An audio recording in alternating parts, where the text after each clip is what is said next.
Hi, my name's Emily Lewis. Hi, I'm Doris Okundaye. Hi, I'm Rueben Warren. And stay tuned for our next podcast.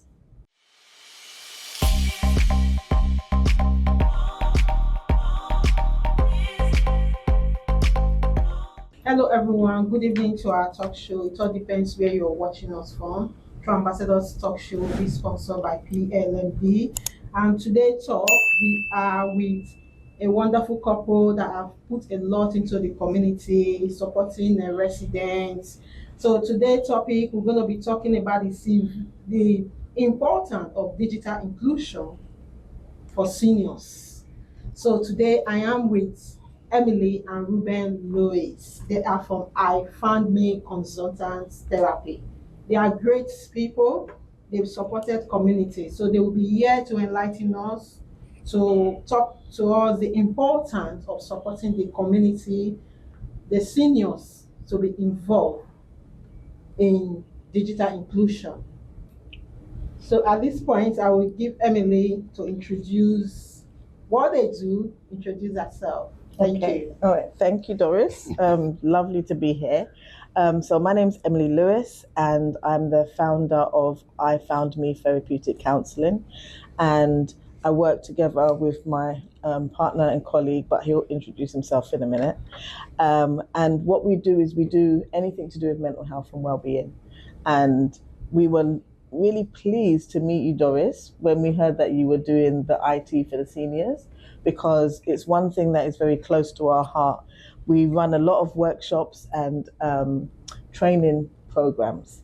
And from those, the feedback that we got was from the older participants that we had, was that they wanted to learn more about IT. And we said, don't worry, it's coming, we're going to do something for you. And then we met yourself. So we've now had that opportunity. Can I just say, the residents, the participants from your group are amazing. Oh, thank you. They have so much energy, and they're very fun to work with. Yeah, they are. Yeah. I'm so lucky to have such wonderful group. They are so lovely. They are ready to learn all the time. Yeah. So they are great people. You wouldn't really think they're the age that they are you? Yeah, that's it. I don't because their response to the stuff that we do with them, how they relate to the IT, and how they just want to absorb everything to get in tune with the community, in tune with the IT world. Yeah. Good evening, people. My name is Rueben. I am from Black Mentors Matter, CEO and founder of Black Mentors Matter. And we work very closely with the community, making sure that we are not leaving out the elderly generation. We know that IT is going forward in a very, very fast pace. We do understand the fact that the elderly sometimes get left behind due to the fact that there's a lot of people out there that are not looking after the elderly. We took it upon ourselves to join this amazingly wonderful, I don't know what else to call you, but yes, young lady. Thank you so much. Who put the open stature on the table for us to dive in and assist them and putting this whole program together for the elderly. And believe me, they are magnified by that program. The work that you see they produce as the elderly, I mean, I myself sometimes, I struggle to work with the computers, but these are really, really putting it forward. And I really encourage your groups to continue pushing the elderly forward, because they're definitely needed in this society, especially with the online banking, because that we know for sure there's so much banks are being closed now in today's time, and everything is going online. It's very hard for a lot of the elderly to understand and to follow the tracks where banking is concerned, So we've provided these services that are helping the elderly to understand not just the banking sector, how to navigate the internet, what to do and what not to do on the internet, what to accept, what not to accept, and what to look out for as well, in order for them to not be damaged by a lot of internet crime. So if I may pass back over to this wonderful young lady, you carry on, Doris. Oh, thank you so much. Thank you for that few introduction and why it is very important for the elderly to be involved. Just like, as you said, the world is becoming more digital, from financial and healthcare to social interaction. And so, numerous seniors involved cannot effectively navigate this environment due to lacking confidence of acquiring necessary skills. So the digital is not solely about technology assets, it's also about opportunity, quoted by Susan Carford. What do you think about that? It's not all about I think technology. one thing, I'm going to say a quote that was from one of the participants, which just warmed my heart and it made me laugh at the same time. Oh, So I think it was when we were doing the Canva and we were designing the greeting cards and so on. And she done so well. Like we gave the instructions, we were going around and assisting certain people who needed that extra help. But she sailed away and she was doing it and designing and changing fonts and everything. And when I went round to check on how she was doing, she said, "Look how well I'm doing. I don't need to ask my daughter anymore. I can just tell her I can do it myself." oh wow. And That's amazing. it was the sense of pride, you know. And the thing is, there's a saying where it says, if you build it, they will come, right? So it's not that our older generation can't do IT. It's just that they've not had the opportunity or the space or the right tutoring to do it. And if we do it in an environment like your space where we're interactive, where we're laughing, we're joking, we're doing it step by step, you see how much talent comes out of that space. Yeah. And they were learning so much. You mentioned about safety and so on. The thing is, when we did the first initial one, we spoke about AI. We all know that AI is coming to take over the world. It's already started. And at the beginning of the session, they were very reluctant. They were very adamant that AI was bad. They don't want to use it. They don't want anything to do with it and so on. By the end of the session, they were using it. They were tweaking it. They were seeing how it's interacted in their everyday living. So it was really nice to see the transition and to see that they can use it in their everyday life. Be at home and have a Google and being able to work it, or an Alexa or something like that, and being able to manage their everyday tasks, but be able to empower them to do that themselves. But the beauty behind that too is when you make it user friendly. Yeah.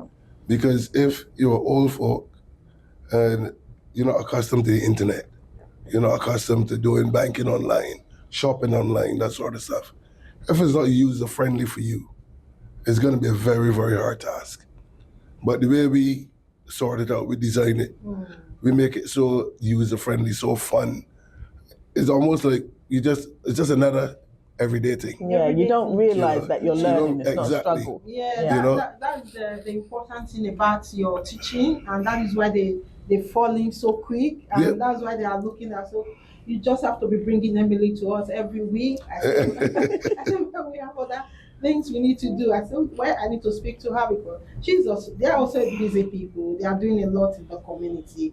It's just to make it that friendly environment. It has to be. Yeah, because if it's not friendly, you feel so scared. Because you don't want to It's come true. in. You don't want to come in Yeah. a space where you feel like, okay, let me see what's going on. You know, you're holding back when you really want to just let it out. You know, and that is the space for them to just let it out. The comment you made when the lady says, "Oh, I don't need to ask my daughter anymore." Yeah. That is her letting it out. She's already taking charge of her space, so she doesn't need her daughter to take charge of that space now. Yeah. You know, it's independence. You know, and that is very, very important, especially for the elderly. You know, because we got a lot of elderly that depend on a lot of people to do stuff for them, and they feel very deprived sometimes. But when you can do it for yourself and do it proudly, what much more do we want? I know. You know? I'm really lucky to come in contact with you guys because you make the class really lively. You make them see that internet or digital is a connectivity and 100%. is a human right. So the way the world is going now, everything is going to be on digital very soon. Everything. I wonder, the only thing that sometimes in the hospital, because I do work in the hospital, we do say, with this AI, doesn't mean that AI is going to be doing this for patients. We are wondering, maybe one day they're going to create a robot, bedside caring. We don't know if it's going to come up soon. Because when you go to different restaurants now, they have They've got the robot serving the restaurant. In the restaurant. So what next? So we don't know what maybe NHS is going to be turning into very soon. They might have a robot doing their bedside. Can I add to that? You see that concern? Yeah. One of the main concerns when I came to do the first session, everyone was saying they don't like AI because it's taking over their jobs and they're not going to be left with anything. But as they've gone on, now they're saying, well, we know IT now, so we're going to be the ones doing the computing to design the AI. So that's how more confident they have become, which is good, because the introduction of AI, I guess it has its swings and roundabouts, everyone has their opinion. At the end of the day, it's something that's already here. So you either have to work with it or, be behind. Because even we realized there were some participants that didn't even have an email. And without an email, your connectivity to the rest of the world is limited. It's limited. Yeah. Very, very limited. Because you mentioned the bank accounts. There's other accounts. There's using your phone. There's so many things where you need to have an email in order to be identified, as a person. So we've made sure now that everybody can get an email. Everybody can have access. And this is the thing. It's about safety as well. Because I'm sure you had those thoughts in mind about keeping your participants safe. Yes, that's the most important thing, keeping them safe, making them realize that there is always a transaction, there's always a limit, things can go online, and there's also laws guiding the online, that whatever you're doing online is also guided. 100%. It's also being watched. It's not just something that is being left to say it's online, it's AI, you can go your way. But when you are navigating through the internet, using the digital, it's also there. So it's all about migrating from social isolation, because it's so good, because with digital you can do video calls, you can talk to your people, stay in touch with family. You're here and you're talking to people in Barbados, in Canada, in the United States of America, in Africa. Mm-hmm. Years ago we could have never done that. We just had more or less a brick phone, and you get an opportunity to say, hi, how you doing? And then you're gone. But now you can see everyone. And a lot of business are going online. 100%. It's more cheaper to just stay by your door, do your shopping, they get it for you. You don't need to worry, look for who's going to do this shopping for you. So it's making the world very easy and simple and easy to connect. Even when you want to book your flight, or you want to book Uber, like the elderly, they can't drive. That a ride, they can easily do it themselves if they have been trained to see the way you do it, see the app you use, and see what you should be using and see what you shouldn't be using. And also with this digital inclusion, it's just to make them realize that when you are stuck, there's always where you can call to say, oh yes, I'm in trouble, something is happening to me that I don't know. So there's always definitely. So it's quite interesting to actually see the way they evolve and the way they fall into it, and with the amazing job you do, it's so great. It really tells that you guys have worked so well with people with mental health, people with different conditions, elderly. So having you with us in the community is really amazing for us. And it's about breaking that stigma. Yeah. Because nobody wants to talk about mental health, but it's there. It's there. And unless we address it, it's going to just carry on. It's just to carry on. You find people with some simple like bipolar. Nobody wants to address that. You understand? He's this, she's that, he's this. Let's get to the root cause. Because the only way you can fix a problem is if you get to the root cause. If you take your car to the mechanic and tell him, you know what, I brought the car here, it's not working. And he asks you, what seems to be the problem? Oh, well, I mashed the brakes, but nothing is happening. At least he's got an idea of what to target. But if you just drop off the car, I don't know what's wrong with it, fix it, it'll be there for a long time. because nobody is addressing the issue. And that's why we take it on board to address all the issues pertaining to mental health, no matter how small, no matter how big. Because every one of us alive lives with mental health on a daily process. Whether we want to believe that or not, we do. How we going forward, we need to address the issue and seek help. And there is help. We just need to look for it. Our organizations, we're out there, we're all over the world at the moment. We're in America, we're in Canada, we're in Barbados, we're in Jamaica, we're in Antigua, we're in Germany, we're in the Netherlands, we're all over the place. And the reason for that is because we find that people need help.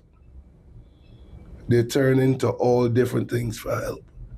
They turn into drugs, they turn into alcohol, they turn into prostitution, they turn into whatever they can seek to ease that issue instead of seeking the correct help. Because nobody wants to sit down in front of a person and say, look, this is my issue, this is my problem, this is what I'm going through. How best do you think I can work with this? They start to feel embarrassed telling you. And we design our programs that when you come to sit down and talk to us, you don't feel embarrassed. You feel empowered to have that conversation, to get something done about the situation. Because that's what we are here for. That's what all of us are here for. We're here to help each other live, not get through the day, live. Because a lot of people are alive, but they're not living. Enjoy life. You know? So it's vitally Appreciate important every that moment. we address these issues, especially a lot with the elderly as well, and mental health issues. A lot of people, that four-letter word comes up quite often, crazy. They forget about the mental health issues. They just see you and straight away, oh, you're crazy. The person could be suffering from so many different issues. You know, stress, trauma. What are we doing in society to address these issues? Wow, this is amazing. We're gonna continue with this, and on the second segment, you're gonna tell us more on how you started, how this revelation came on you, and how you have been able to kind of tackle this, because it's kind of a bit deeper in what you are doing. So please, we want you to kind of introduce deeper to us how you started and how people can reach out to you. We'll be happy to come back. Yeah. In the next second segment. So before we stop the first session, Rueben was actually going deeper about importance of how to make sure we look after our mental health, which is really, really important. It's part of our digital inclusion. We just want to let people understand how your mental health comes first. So Rueben, for the first time, I'm going to ask you, please, will you tell us how you really started this your research? Because it's really important that we have people like you, and as a man standing here to tell us more, because sometimes I find that men, they shy away from the importance of mental health. And I would back you and say not sometimes, but majority of the times. Yeah, majority. Men don't want to come out and talk about mental health. And there's this stigma around men whereby it's not an issue, just man up. You know, just man up and get on with it. Instead of you acknowledging the fact that that person has an issue. This person has a problem, they're living with a problem. And before the problem actually escalates, let's try to help that person get to the bottom of it first. But we, in the Caribbean and in Africa, in our cultures, we love to tell the men, man up. Oh, what's wrong with you? Are you a kid?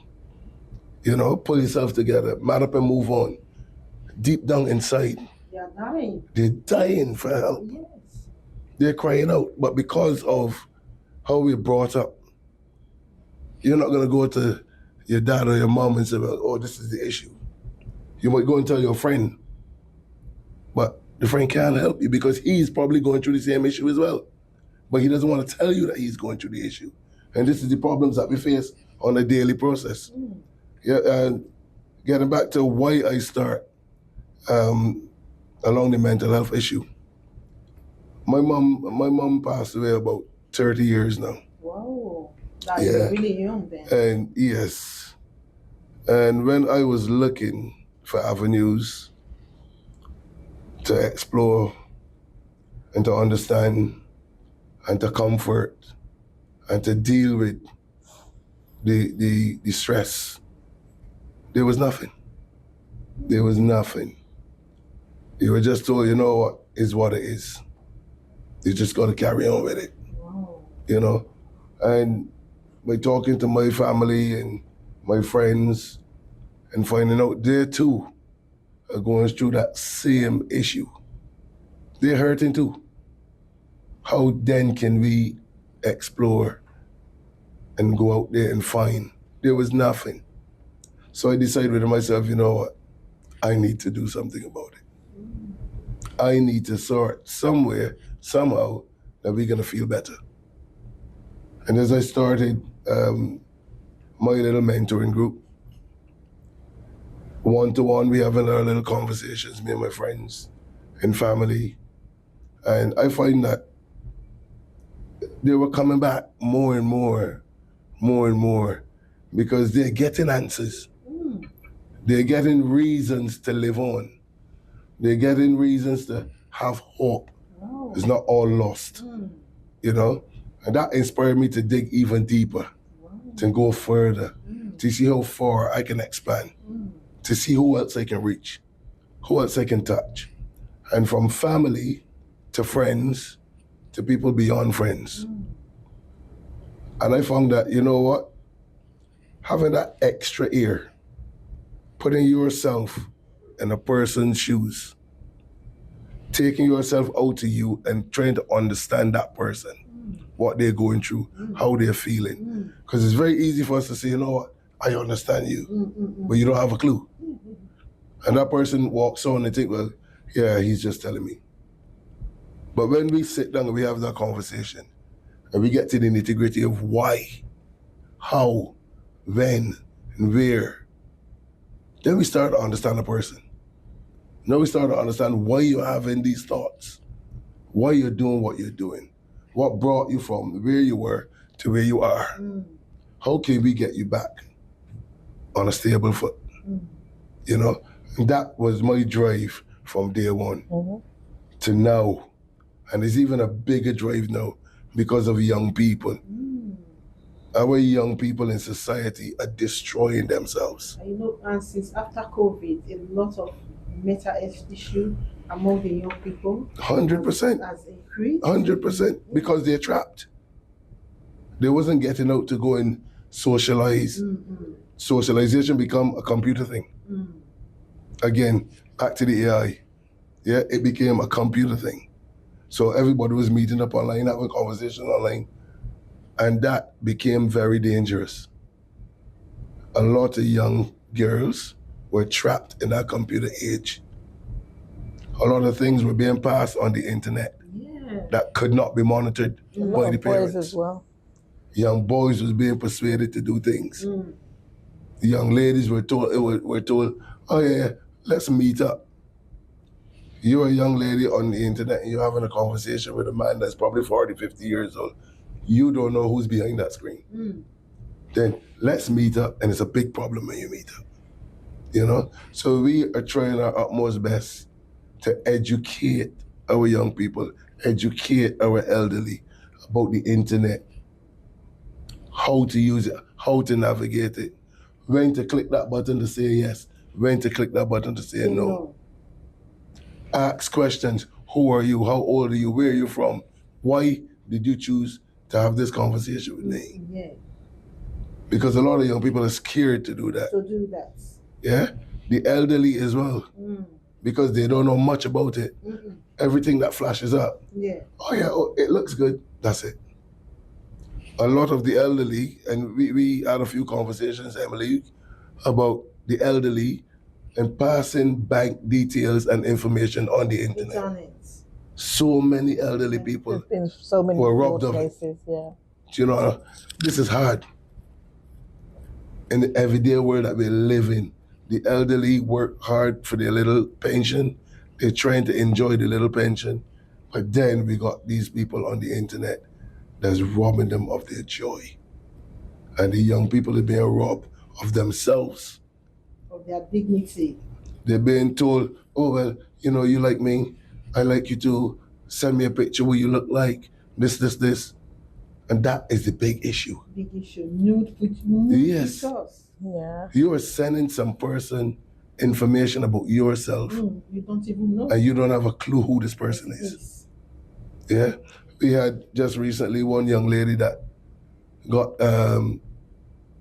stabbed up on the streets because she passed her information on to this young man.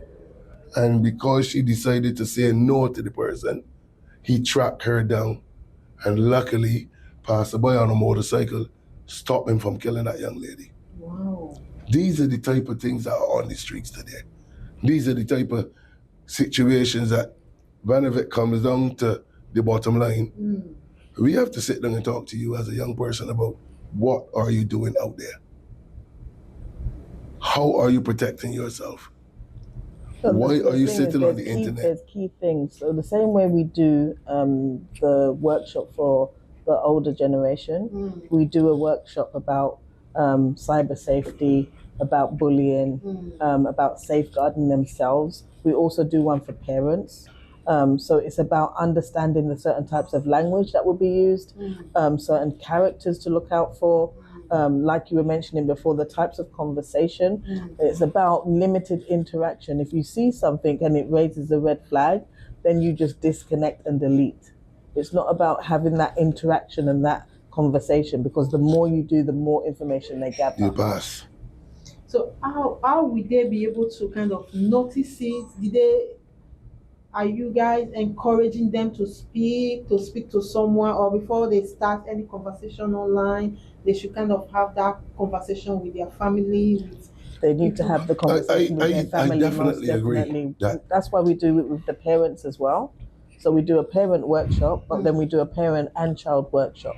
So the parents know about filters that they can put online. So there's barriers that you can put up which are not foolproof, but they help in regards to recognizing friend or foe, because there's a lot of, like we're saying, older people that are trying to groom the younger community, trying to get to meet with them, trying to abuse them in any which way.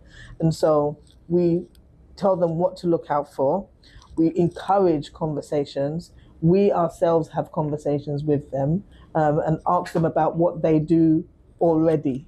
And then we tell them, okay, you can do this, but what you're doing here is very dangerous. So we give them all the warning signs and everything. And we encourage the parents to monitor everything. It's not about giving your child free rein.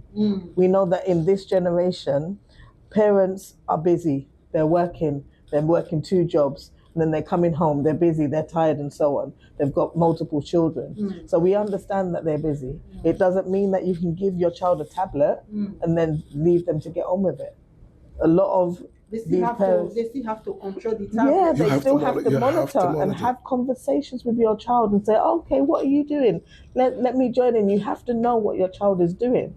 Even something as simple as Roblox, right? It's a very popular platform that children use.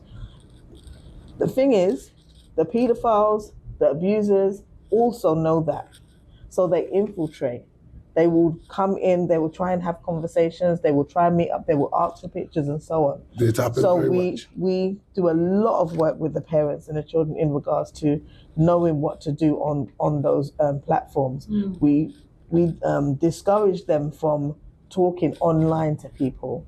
If they're gonna have conversations, they can do groups with their family members, and then they know, okay, that's my cousin, that's my friend from school, and this is this person, and keep it and limit it to that. Because if other people are coming in, you don't know who it is. It's online. There's no way of telling. Because there's so many features they can use to 100%. They use everything. 100%. And the way they talk and everything. When we do the training, we give examples. We do little scenarios, and so we're getting the children to practice to see, okay, whether they recognize that's a red flag or whether they think that's fine. And by showing them this, part of the exercise is I don't want to give away too much, but we do something where we demonstrate the dangers. And by the end of it, they're like, oh my gosh, I didn't realize I was getting myself into that, you know? But it's a way of showing them, look, this is how simple something bad can happen. So you need to be attentive and you need to keep yourself safe. Oh, this is amazing. It's really like, it's really, really, really enlightening. And the other question is, how, like our viewers, if they want to get in touch with you, how would they get in touch? Well, the thing is, we have the two organizations, but we work together because they work together. So there's the mentoring side, there's the counseling side. We have one main number, which is for the business as a whole, but we also have mobile numbers that you can contact as well. Okay. So we're gonna be putting it on the screen for viewers. So how, if you want to connect with iFoundMe Counseling and Therapy, it will be there so that you can get in touch with them, speak to them, because they are really experts on this. They work with it, they work with the community. They've come to us to work with our elderlies. They really love them, and I know what I'm saying. So please, we're going to put the numbers on the screen. Get in touch if you are in trouble, if you are confused as a parent, as a teenager, as an elderly. Please do get in touch. Don't keep it out there. Don't keep it to yourself. A lot of help are going on. Please, as you listen, it's very important. Please get in touch. Can I just add to that we do therapeutic counseling and the mentoring. We work with everybody in the community from the age of 4 years old and up. So we provide counseling for couples, individuals, families, and so on. We provide mentoring packages, which are 6 weeks, 12 weeks, and 18 weeks, but we also have open-ended. Okay. So we're not limited to the time. Like there's some people who we've worked with for like 3 years and going 100%. strong. We have a lot of testimonies from people who have used our services, who have had that opportunity to grow and to find themselves and to, come out the other side. So, but the importance of that is the longevity of it.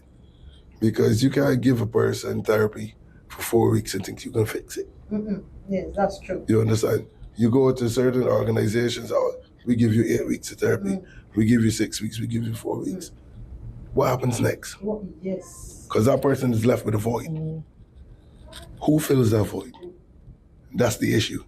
Because I need something to fill into that space. And they will go out there and they will seek something to fill that space. Majority of the time, it's not nothing good filling that space. They need to ease that pain. They need to ease that stress. So we turn to drugs, they turn to alcohol, they turn to crack, cocaine, heroin. All because I can only get 4 weeks of therapy. And that doesn't work. It doesn't work. That's what we find over the years. We've been working and tailoring our business to people. And we find, well, it doesn't work 6 weeks. It doesn't work. You cannot tell a person when they are going to come out of that situation. Yeah, you have to be there. Work with them constantly until they break that barrier. When they start to shine, is when we start to take a small step back. We're not leaving you alone. We're always there. So the moment that you feel like you're slipping away, you can always turn back and say, I need that little push. And we're still there.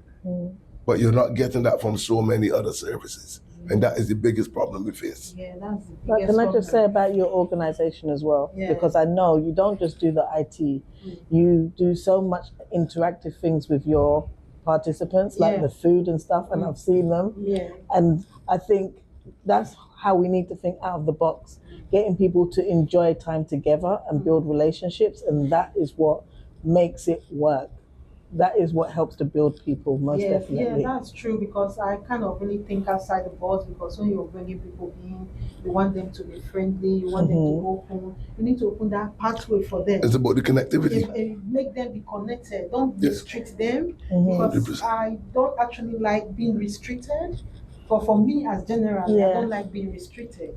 I like to be free, just follow the pathway, Because you need to know people to be able to open up. 100%. Because if you don't know them, you will not be able to open up. And if they don't know you, they can't open up. Listen, my dad is an old man. My dad is 94 now. Wow. Yeah? And he always say, I gotta rub your back because at the end of the day, you're gonna rub mine. Yes. In other words, we're not in this world alone. No. Each one of us rely on somebody. If we can make that the easier path, it's much better. Oh.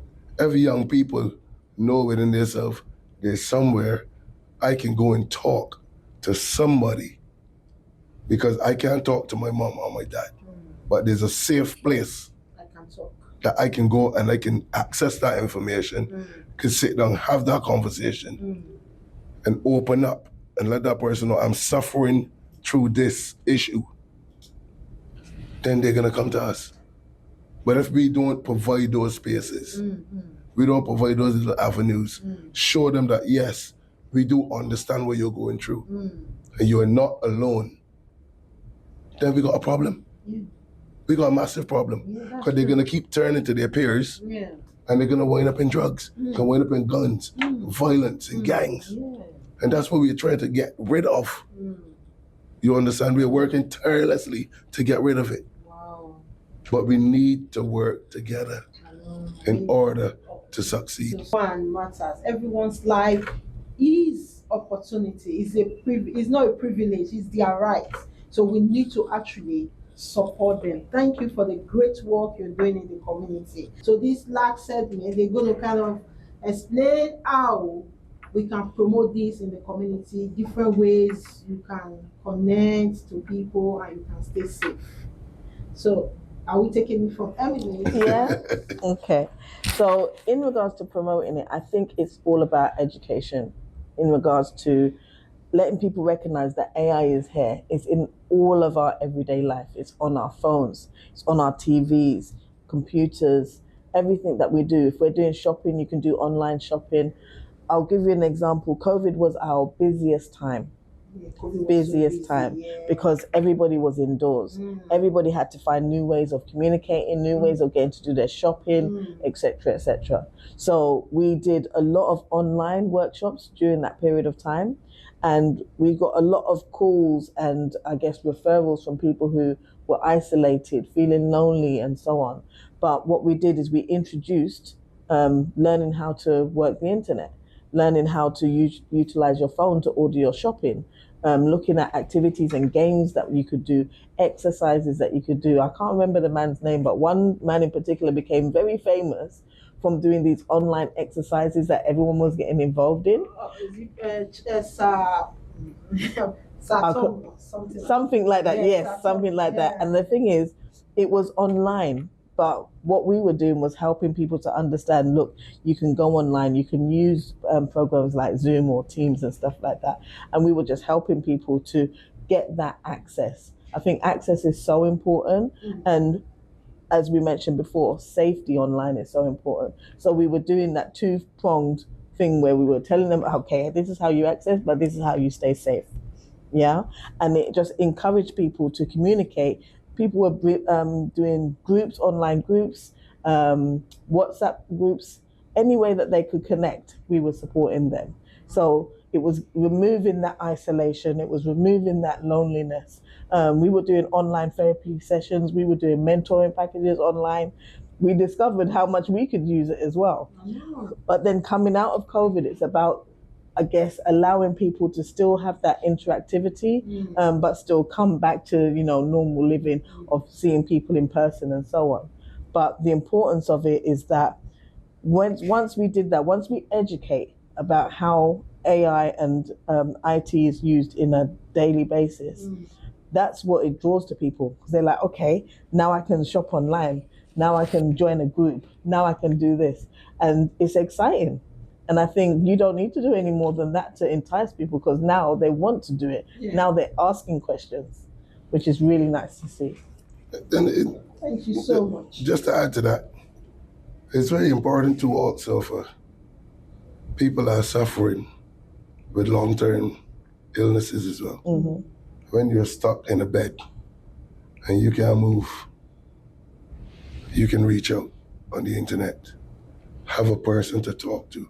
You can join groups on the internet and still be safe. We've got people that we work with that are bedridden. They can't move. And they find joy in having a conversation with another person unlike themselves who is stuck in a similar situation that they can relate to, and they can have good conversations with. The conversations that come out of having that extra person to talk to, you don't know how valuable that is. I know. Because you got to remember, when you're stuck in the bed, you have to wait for somebody to give you food. You have to wait for somebody to clean you. You have to wait for somebody to look after you. It messes with your mental health. That's true. That's Big true. time. Especially if you're a person that was active before. and you're stuck in that position, whether it's on a bed, it's in a wheelchair, whatever it is. You have to wait. You're still waiting for somebody. And it's playing a massive role on your mental health. Yes, that's true. It's all about inclusion at the end of the day. Yeah, having that person that you can talk to is vitally important.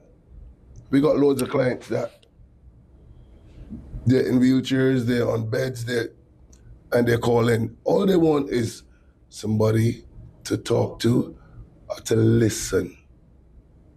Vitally important, listening. They don't want you to tell them nothing.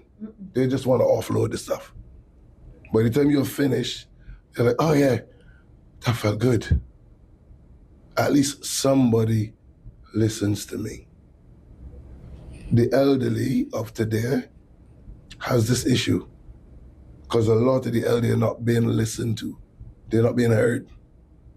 And they're going on in the daily life thinking that, well, I don't matter. Nobody cares. Nobody's interested. I was used and now I'm just dropped at the side.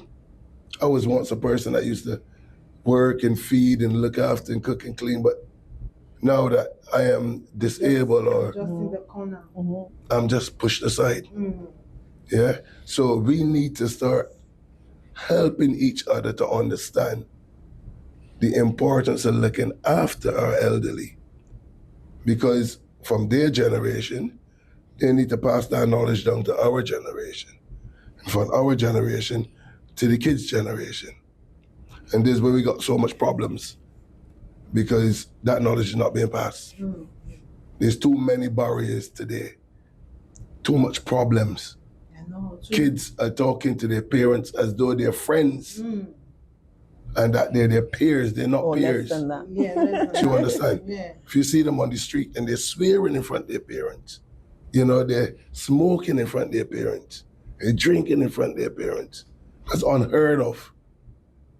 In our community, you see that in your community, somebody's gonna give you a slap. Yes. And I don't mean brutalize a child. Somebody's gonna pull you to, look, you belong to so and so and so and so. By the time you get home, you know that your parents know. And it's trouble when you get home. Takes a village. Yeah? So that is the type of community that we really need to restart again. Parents taking control over again. Because that is a problem. It's a big problem. It's a big problem. Parents feeling, they feel empowered. I don't have no power to tell my kids what to do. Because the number one thing, when you tell a child, do this, and they don't want to do it, that first thing comes up when I call social services. I call the police. I call this person. I call that person. They're building barriers for you. But when they get in trouble, you now have to go and aid them out. We're trying to stop that by having the conversations with them, whether it's online or whether it's in person. And it start to work. We've seen changes already. Oh, wow, that's amazing. Yeah, with the young people that we speak to. Yes. I always brag about my 4 young boys. I love them boys like they're my own kids. Yeah? They travel almost 3 hours to come to my office. Wow. To have that boys group. And it's vitally important to them to come and have that group session. They're bringing their friends and their friends and their friends, Because on Friday evening, it's not about going out on the street and having a drink. It's about, you know what? Let's go and have this session. Let's educate ourselves. Let's see what's going on in society. Let's put the wrong right in our little groups. We introduce them to the police and community conversation that we have as well. They love it. Because then the police can hear what's going on from a younger generation, from the older generation. So we can see where the changes are needed in the community. In the community, which is very important. It's vitally important. Yeah, because if you putting all these boys together, these youngsters together, with the police, with the social worker, with the counselors, with the politicians. 100%. So they all listen. Everybody like, okay, this is what is going on now. This is how we going to tackle it. This is how it is now becoming a friendly environment. Exactly. And they're telling the police exactly what they want to see and where they need to see it. You understand? Because they're saying this is messing with our mental health. When we're seeing our young girls being molested outside of the schools, it's messing with us because we can't physically do nothing. So they've asked the police to put police out certain areas whereby they know that the crime is happening. It's happening. So if we don't utilize our young people in the best possible way, and then show them that they're valued, then we got a problem. Yeah, that's true.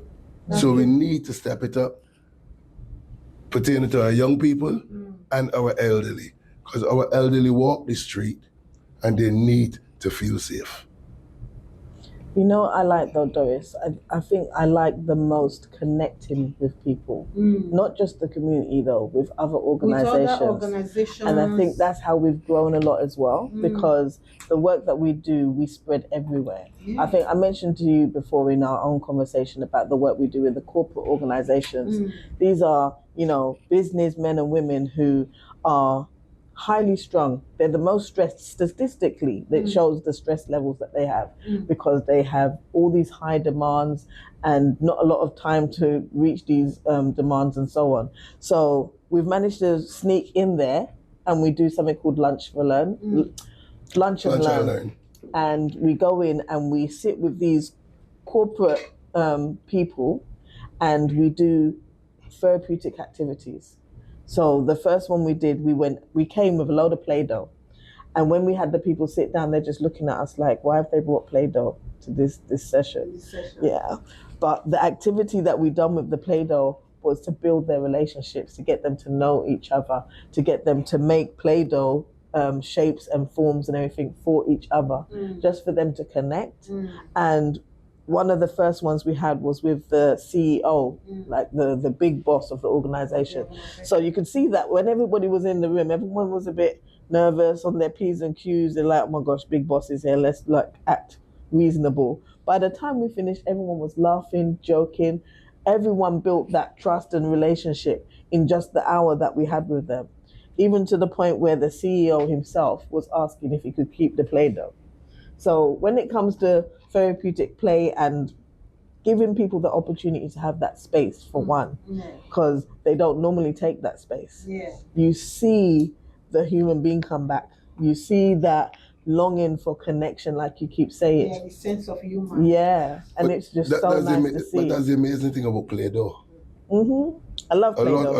A lot of people cannot tell you what they really want to tell you, but put them to work with Play-Doh and they will act it out. Really? In Play-Doh. Wow, I need to, it will come alive in the Play-Doh. I need to join that Play-Doh. It's almost from the subconscious because the inner child comes out and it's so nice to see. That's why it works so it works very, very well with kids. Oh, wow. Because children can't fully explain to you what they want. Sometimes. Yeah. And then you put them in a room with Play-Doh and they will put it all out how it's supposed to be. In their head, they're showing you what it is. Wow. So then you can understand them a bit more. And you can work with them. You know which segment they're coming from. You know, you can, because with kids now, if they're angry, they can act it out in the Play-Doh. Yes. So you can see that anger. Now, you need to address where that anger comes from. Yeah. So you work with loads of different strategies and methods because everyone's different. So we got the Play-Doh, we got art therapy, we got talking therapy, we got music, everything. We've had sessions where you can just sit in silence for the whole session. Wow. And it's just about, maybe that was just the space they needed. They needed to calm down. Yeah. They needed to be themselves. Find themselves. You know, We're just very to find person-centered. themselves. Yeah. Because like our last talk show was how to believe in yourselves. Mm-hmm. That was the last week Saturday. How to believe in yourself. How to find yourself. How to find your voice. You know, it was really kind of emotional talk because I was just telling Precious, Golden, the lady that was with me, that it kind of resound with me because it wasn't easy for me to find myself. I have to go through a lot before I begin to like realize finding myself, finding my feet. It was a lot of big challenge, and I look at it that, you know what, it's time to start really introducing these to people to say, how do you find yourself? Doris, do you remember the name of our organization? iFoundMe. Yeah, you know. And it 100% resonates from that. So it's like, to me, it's really how to find it, how to find yourself, how to be yourself. Is really, really, really like, it resound with me. And the number one thing behind so finding nice. yourself is to learn to love yourself. It's a big challenge that I have to deal with. So many things, so many self-esteem. Like, come to a point and I realize that, even if I do this, it's not right, I'm going to try and do it again. You know, like we starting this talk show was just like when we had the opportunity, I said, what am I going to do with this talk show? No, we'll do something. We just started, and sometimes my guys will say, you made a lot of mistakes today. I said, don't worry, it's not your mistake, it's my mistake. Bring it out for me. I will learn from them. But I would tell you, argue against that. Yeah, I would say we're having a conversation. We're talking. There's no mistake. There's no mistake. They're always learning curves. Yeah. Because if you don't listen, the only way you can correct something is if you make that mistake. If you don't make the mistake, you cannot correct it. So therefore, you don't know that it's wrong if you don't make that mistake. Yeah. A lot of people like to judge on, you're doing this and you're doing that. You forget the judging. Learn from the mistake. Yeah. That's the only way to go forward. No, that's what I just told them. I said, you know what, it's not your mistake, it's my mistake. Bring it, we'll correct it. You know, and bless AJ, the CEO of PM LMD, he's always like on my back. Okay, there's always mistake, but you can always correct it. You learn from it. Again, you got to learn from so it. he kind of really pumped me in it. They make the best. And give us the opportunity. Okay, you can grow better on this. You know? But you can make the most beautiful car. I know. And then you make a mistake. And you think, I need to fix that. So you bring on another series that's even better than that one. But was that a mistake? No, it was a learning curve for you to produce something even better. It was a learning so curve. Always accept it as a learning curve. Yeah, because I have to now learn to accept it. Because it wasn't easy. But sometimes I'm so scared of making mistakes because I know people are going to laugh at me. What did she think she is? How did she? But now I've learned to understand that even if I make a mistake, I will see head on. I just learn to correct it. I make a mistake, it is me. I am learning. Yeah, I am learning. Thank you so much. This has really been amazing talk. I found me, it resound with me, the name of your organization. I found me. The first day I met you and I found me. Who is this really? Who is this woman? I found me. So I went back again. I started thinking, I found me. There's something really behind I found me. So, but hearing a little bit of your story, it really resounded with me. Say, wow, she has really found herself and she has been able to build on it, not allowing any disability, anything to step her down. She stepped forward, and today you guys are making an amazing job. Thank you so much. Thank you for having us as well. I don't really know how to thank you guys, but from the depths of our heart, we say thank you. It's great to have you guys here. Your services are great in the community. I can testify of that. Even sitting with both of you, the vibe, the advice, the insights of what you do has really, really, motivated me today. To be honest, I'm really motivated. I think I'm going to be doing more now. And it just opened my eyes to say, yes, Doris, you can do this. So thank you. Amen. And I always say, Amen. there's no word called can't. You would never find it in the dictionary. It's can not.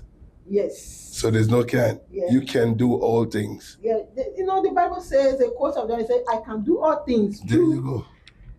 the strength of the Yes. Lord. So I really resound with that, and I found out that yes, I can move really deeper in what I do. Thank you so much for your encouragement. Thank you for honoring us, not just for coming to the community. I really appreciate it, because you've saved us a lot of embarrassments. You've gone to the ladies. I know that day they start coming. Oh, are you coming back again? They don't see you. When is Emily coming? I say, please don't worry. I will get in touch with her. She has her own business. They don't want to hear that. They want to see Emily all the time. So thank you so much. You're welcome. Now that you've joined her in the community, they're going to be asking me, when is Emily and Rueben coming? Because when they are fond of you, they want to see you every day. They don't mind. And you know what? We really love working with them as well. No, They're a pleasure to work with. they are lovely. You know? And they're going to 100%. take the news back. They're gentle, they're friendly, they're loving, they're open. Who wouldn't want to work with them? Yeah, You know what I mean? They are really great, because I've been working with them for the past almost 2 years now. Okay. Lovely. They've really motivated me. They've given me strength. They have been a backbone to what I do. So thank you so much. iFoundMe is a really great a name to give to organization, to say iFoundMe. So anyone that want to find themselves, that want to know more about themselves, that want to talk to someone about their mental health, that is struggling with, even if it's your career, the work, your personal life, get in touch with this wonderful iFoundMe, Rueben and Emily. So is there any last word you want to give to our viewers? I just want to say thank you. And I would say thank you very, very much as well. We do quite a work in the community. We do the reintegration also with people coming out of prison, trying to help them reintegrate back into the society. That's a big thing for us, because you being in prison and having so much time in prison on it, a lot is lost. When they come out, they find, well, I don't know what to do. I don't know how to do it. Come see us. Come see us. These are the things we love to do. Help people get back to where they're supposed to be. Oh, that's good. But thank you very, very, very, very, very, very much for the opportunity. So we're going to get our viewers, we're going to get some of our residents, we're going to promote what you do in our community, because you guys are in Acne, but from Newham, we're going to feed your office very soon. Believe me. Believe me. You don't know what we can do.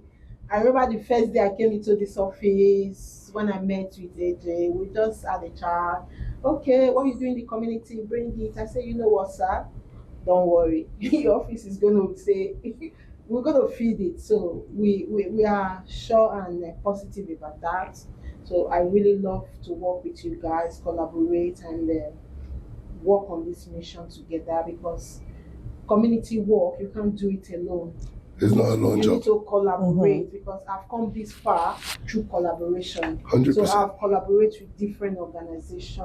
So these are what I've actually brought True Ambassadors this far. We love collaboration, we love exploring. So we're going to be looking forward to collaborate more with you, especially with what you do with the young ones, the men group. I know, because men, we find it very difficult to pull them out. So we're going to really collaborate with you on this. Thank you. Thank you so very much. Hello viewers, thank you for watching us. Thank you for staying tuned today. It has been an amazing talk. You can testify about it. You don't get this cheap anywhere, but I want to encourage you, get in touch. And every Tuesday, we are always at the community center, 63 Queen Square, E13080 PE. We are there every Tuesday from 2 to 5. If you know anyone that can benefit from our services, please do send them our way. We say thank you for all our sponsors, for UK, Canada Live, we say thank you. Neighborly, we say thank you. Digital Inclusion, we say thank you. People Power Project, we say thank you. What more can we say? AJ, we say thank you so much for being a father to us. We are really grateful. Elab, thank you for your great work. Staying behind the scene, staying behind the camera. Sometimes it's not really easy to know the people behind the camera, but Elab, you've been a great partner to us. Thank you for your great job. So please stay tuned for our next talk show. We will be bringing more on this table to you. Thank you for your patience today. We are grateful. Nobody can make me happy. Make yourself happy.